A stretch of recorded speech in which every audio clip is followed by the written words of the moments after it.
우리 시편 112편의 말씀 우리 함께 봉독하도록 하겠습니다.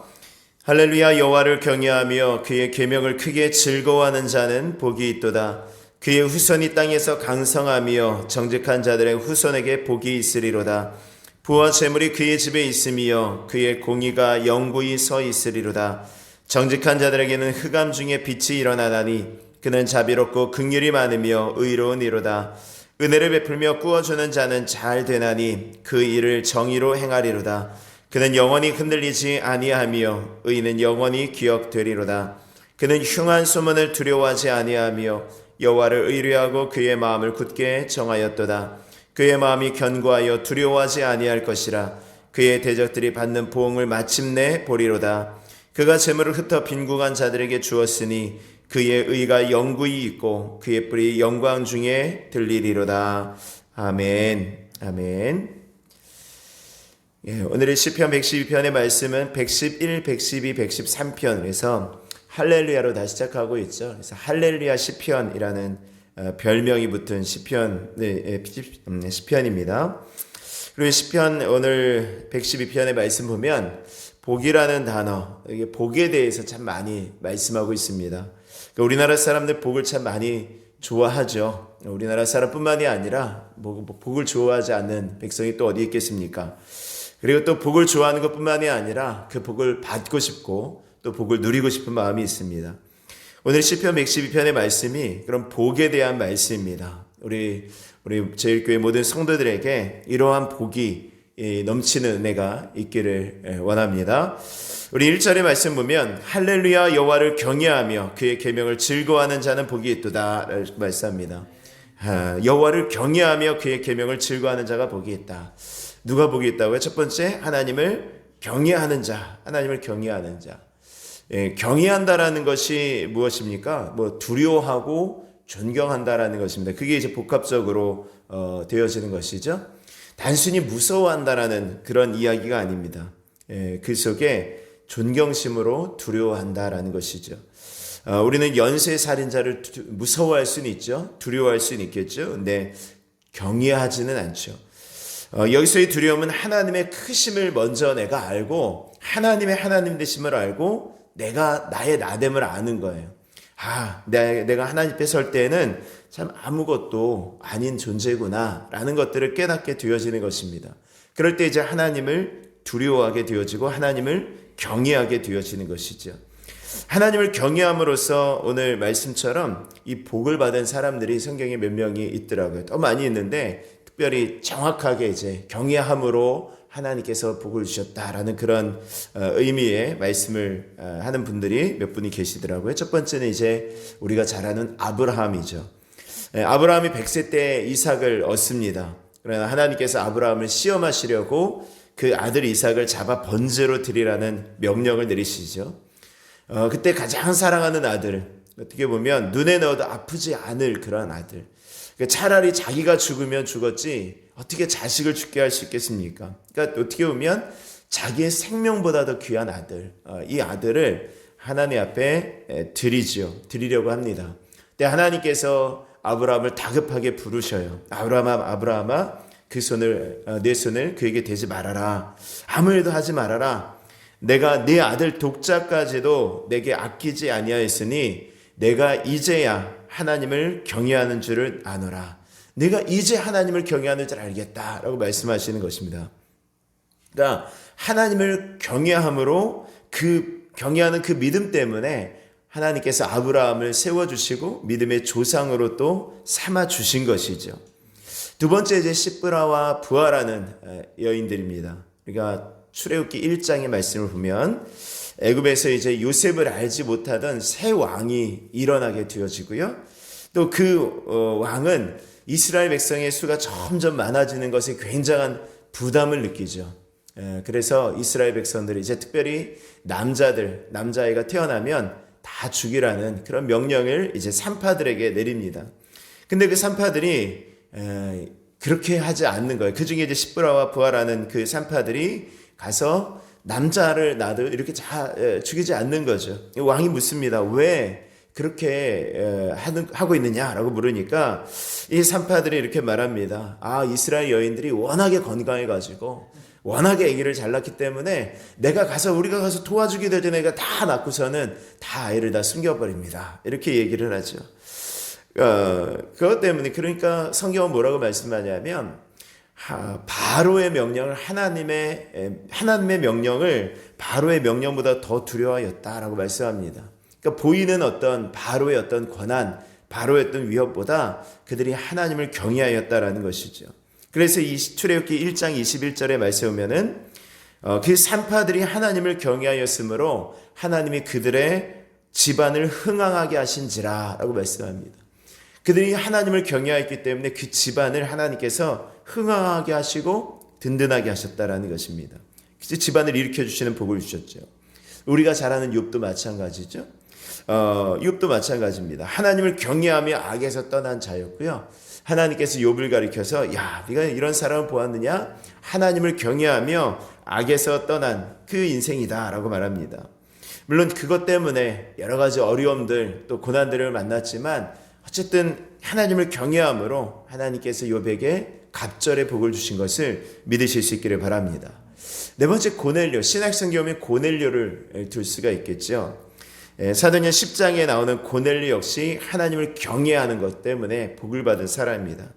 10장에 말씀해 보면은 고넬료에 대해서 그렇게 말씀해요. 그가 경건하여 온 집안과 더불어 하나님을 경외하며 백성을 많이 구제하고 하나님께 항상 기도하더니라고 말씀합니다.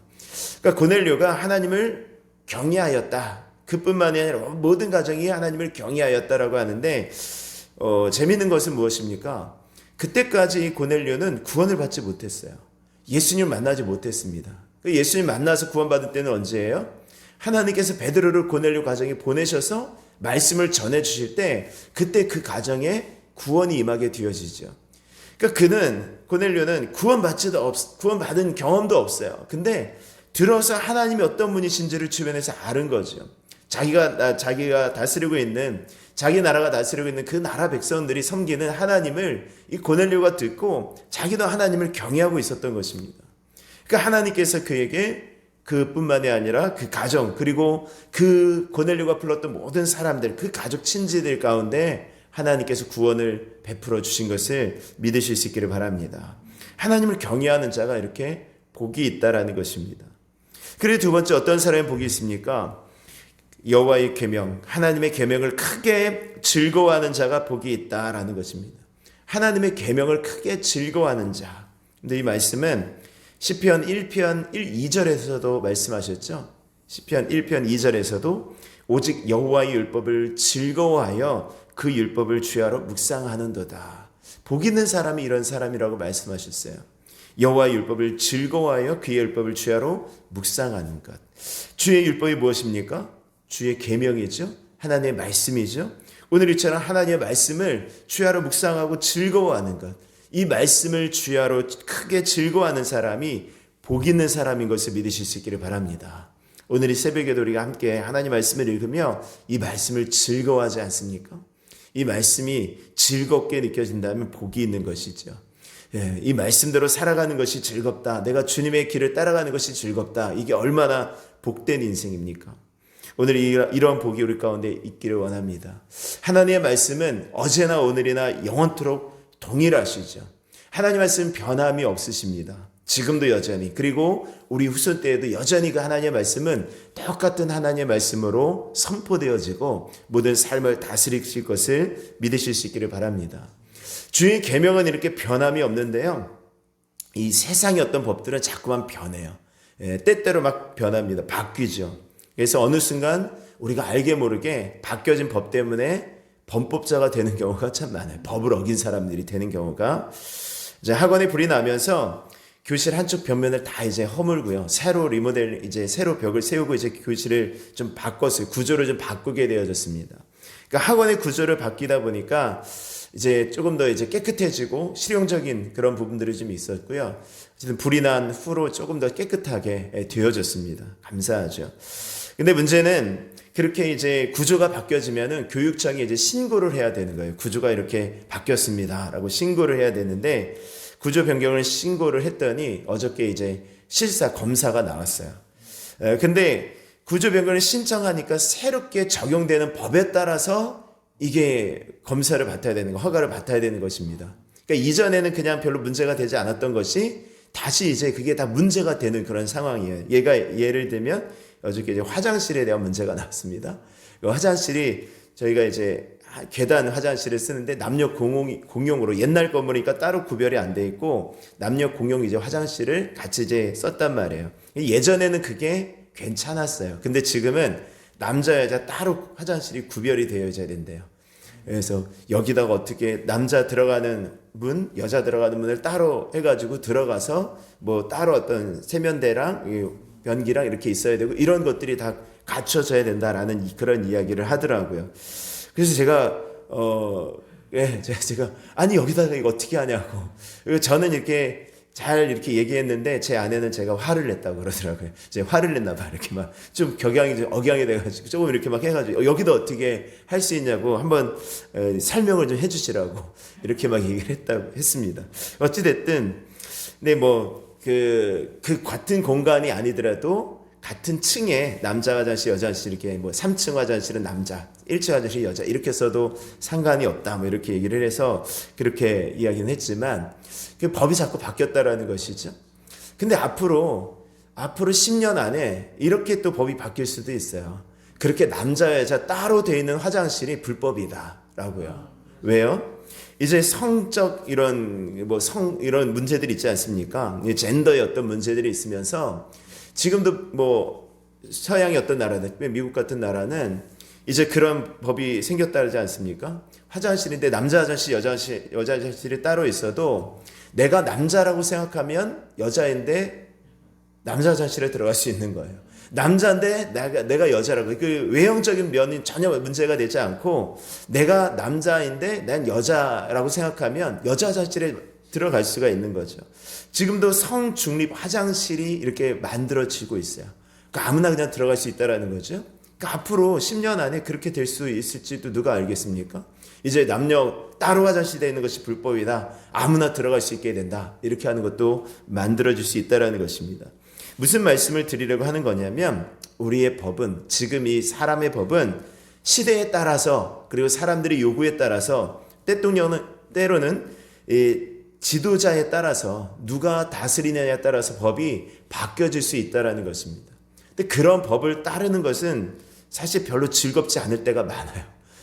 즐겁지 않을 때가 많습니다. 이게 또 변한 거야? 이게 또 바뀐 거야? 그렇게 생각할 수 있겠죠. 근데 우리 하나님의 말씀은 변하지 않습니다. 어제나 오늘이나 영원토록 불변한 것은 믿으실 수 있기를 바랍니다. 이 말씀 우리가 즐거워하는 것입니다. 즐겁게 따라가는 것입니다. 즐겁게 말씀 붙들고 따라갈 때 어떠한 복이 있겠습니까? 이제 2절 이하 9절의 말씀까지가 이렇게 하나님을 경외하고 하나님의 말씀을 크게 즐거워하는 자들의 복에 대해서 말씀하는 것이죠. 2절의 말씀에 보면 그의 후손이 땅에서 강성하며 정직한 자들의 후손에게 복이 있으리로다. 그의 후손이 땅에서 강성하다라는 것은 어떤 힘에 있어서 강성하다라는 것 뭐 그렇게 의미가 볼 수 있겠지만 그러나 영적으로 더 풍성하게 하나님의 은혜를 덧입고 살아간다라고도 볼 수 있습니다. 3절에 부와 재물이 그의 집에 있으며 그의 공의가 영구히 서 있으리로다. 부와 재물, 물론 우리가 이렇게 살아가며 하나님 말씀대로 하나님께서 하나님을 경외하며 살아가는 자들에게 하나님께서 부와 재물을 주실 것을 여러분들이 믿고 따라가실 수 있기를 바랍니다. 4절의 말씀에 보면 정직한 자들에게는 흑암 중에 빛이 일어나나니 그는 자비롭고 긍휼이 많으며 의로운 이로다. 이렇게 하나님을 경외하고 주의 말씀을 따르는 자들에게 하나님께서 이 흑암 중에 빛이 일어나나니, 흑암이 무엇입니까? 이 절망, 어두움, 슬픔 이런 것 아닙니까? 이 속에서도 결코 흔들리지 않고 길을 잃지 않을 수 있도록 하나님께서 빛으로 인도하여 주신다라는 것입니다. 그 가운데 하나님께서 살게 하신다라는 것이죠. 5절의 말씀은 은혜를 베풀며 꾸어주는 자는 잘 되나니 그 일을 정의로 행하리로다. 꾸어주는 자가 잘 된다. 여러분들 은혜를 베풀며 꾸어주는 자가 잘 된다. 여러분들 우리들이 살아가면서 꾸어주는 사람이 정말 잘 되어지는 그런 은혜가 있기를 원합니다.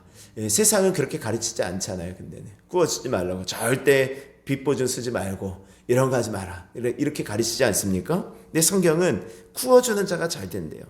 6절에 그는 영원히 흔들리지 아니하며 의인은 영원히 기억되리로다. 흔들리지 않습니다. 7절에 그는 흉한 소문을 두려워하지 아니하며 여호와를 의리하고 그의 마음을 굳게 정하였도다. 흉한 소문을 두려워하지 않는, 어떠한 악한, 어떠한 세상이 흉흉한 그런 속에서도 지켜주시는 하나님의 은혜가 있는 것을 믿으시기를 바랍니다. 8절에 그의 마음이 견고하며 두려워하지 아니할 것이라 그의 대적들이 받는 보응을 마침내 보리로다. 9절에 그가 재물을 흩어 빈궁한 자들에게 주었으니 그의 의가 영구히 서 있고 그의 뿔이 영광 중에 들리리로다 라고 말씀합니다. 이러한 복들이 이 하나님을 경외하며 주의 말씀을 즐거워하는 자들에게 주시는 복이고요.